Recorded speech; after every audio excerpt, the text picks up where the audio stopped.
भाई भाई ମୁଁ ଆଜି ଯାହା ସବୁ ଶୁଣିଲି ଏକ ସତ କଥା ଭାଇ। ଆରେ କ'ଣ ଶୁଣିଲୁ? ଭାଉଜ କହୁଛନ୍ତି କି ମୋତେ ଘର ଛାଡ଼ି ଚାଲିଯିବା ପାଇଁ। ଭାଉଜର କଥାଟା ତୁ ବୁଝିପାରିଲୁ?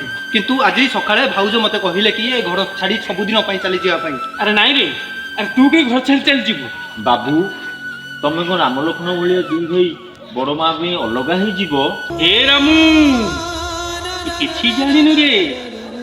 ଆରେ ମାସେ ହେଲେ ତୋ ବଡ଼ ମା ସାଥିରେ ମୁଁ ମିଶିବାକୁ ନାହିଁ, କିନ୍ତୁ ଏମାନଙ୍କ ଯୋଗରୁ ମୁଁ ଏମାନଙ୍କୁ କହୁଛି ଏଇଠି ତୁରନ୍ତ ଘର ଛାଡ଼ି ଚାଲିଯାଅ। ଭାଇ ରାମ କାକା, ମୁଁ କ'ଣ ସତରେ ଭାଇ ଛାଡ଼ି ଚାଲିଯିବି? ତୁ ଶଳାଟି କ'ଣ ବୁଝିପାରୁନୁ? ମାସେ ହେଲା ମିଶି ନାହାନ୍ତି, ଚାଲିଯା ଚାଲିଯା। बेड़े बेड़े तो चौकीरे छाड़ी दिए समय ए पाखरे फूल बेदी से पाखटा कंटामय।